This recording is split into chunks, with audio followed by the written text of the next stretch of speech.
여러분 안녕하십니까? NBS 투데이입니다. 중국의 요소 수출 제한 조치로 디젤 차량에 필요한 요소수 대란이 사회적 문제로까지 대두되고 있습니다. 그런데 이 요소는 비료 생산에 거의 필수적인 원자재여서 자칫하다간 내년 농사에 차질이 빚어질 수 있다는 우려가 커지고 있습니다. 네, 국내 비료업계는 초비상에 걸렸는데요. 당장 이달부터 비료 생산 중단 위기에 놓인 업체도 있는 데다 내년 봄에는 사상 초유의 비료 대란이 올 수도 있어 위기감이 고조되고 있습니다.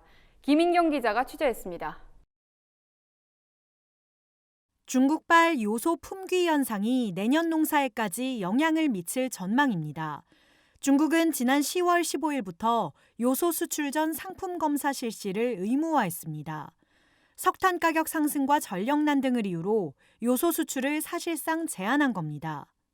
당장 국내의 직접적인 타격은 디젤 차량 운행에 필수적인 요소수 품귀 현상으로 물류 대란이 우려되는 겁니다. 그런데 농업계가 걱정하는 더 큰 문제는 바로 비료 대란입니다. 무기질 비료 전체 사용량의 절반가량에 요소가 필수적으로 들어가는데 원자재 구입난으로 비료 생산 자체가 중단될 수 있는 일촉즉발의 상황에 놓인 겁니다.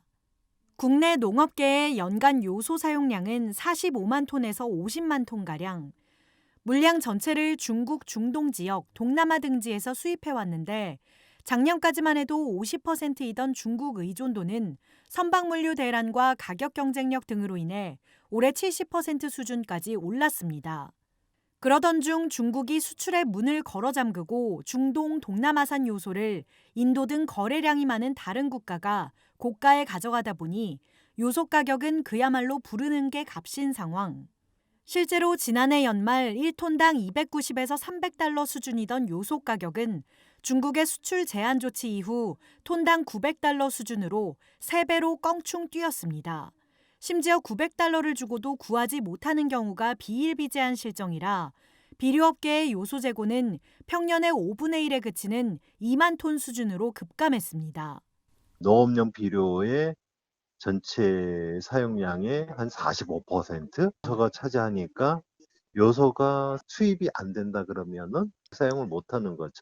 평균적으로 한 10만 톤의 재고를 갖고 있다고 봤는데 현재 10월 말 기준으로 한 2만 톤, 한 5분의 1 수준으로 뚝 떨어져 있고 물량을 못 받고 있는 상황이다 보니까 11, 12월 달에 비료 생산을 할 수 없는 그런 지경이에요. 요소뿐만 아니라 염화 칼륨, 인산 암모늄 등의 비료 원자재도 가격이 전년 대비 1.8배에서 2.5배가량 급등했습니다. 수확철을 맞아 비료 사용 비수기에 접어든 현재는 농가들이 직접 체감하기 어려울지 몰라도 당장 내년 봄 필요한 비료를 구입하기 힘들 것이란 우려가 나오는 것도 이 때문입니다. 사용할 제품을 금년 11월 때부터 생산을 들어가줘야 내년도에 전체적으로 사용할 수 있는 물량에 대해 특히 생산 및 공급이 이루어지는데 생산할 수가 없으니까 공장이 원료가 없으니까 돈을 주고도 살 수 없는 상황이다 보니까 지금도 백방으로 수소문 한다 그래야 되나? 농민단체에선 이 요소 대란 사태에 정부가 적극적으로 나서야 한다는 비판의 목소리가 나옵니다. 전국 농민회 총연맹은 4일 성명을 발표하고 향후 영농철 요소 비료 대란이 우려된다면서 비료 가격 급등을 막기 위해서라도 업체의 원자재 확보와 물류비 지원 등에 정부가 역할을 해야 한다고 규탄했습니다. 사상 초유의 비료 대란이 닥칠 수 있다는 위기감이 엄습하는 가운데 정부의 문제인식과 대책 마련이 시급해 보입니다. NBS 김인경입니다.